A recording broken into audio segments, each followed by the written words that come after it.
कामयाब होने के 3 असूल हैं। नंबर 1, खुद से वादा।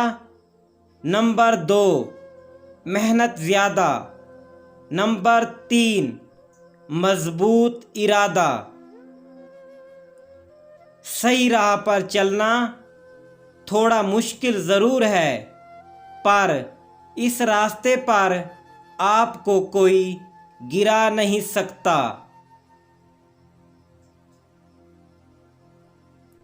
इस बात पर परेशान मत हो कि रास्ता कहाँ ले जाएगा, बल्कि अपनी तवज्जो अपने पहले कदम पर रखो। यही तुम्हारी जिम्मेदारी है और यही सबसे मुश्किल काम है।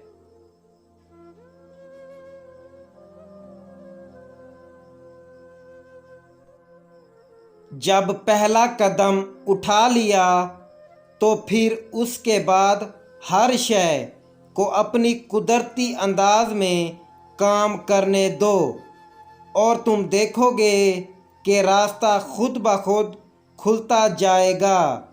बहाव के साथ मत बहो, बल्कि खुद एक लहर बन जाओ जिसका एक अपना बहाव होता है। वक्त से अगर कुछ सीखना है तो ये सीखो, वक्त कभी रुकता नहीं। वैसे ही तुम भी आगे बढ़ते रहो, मत रुको।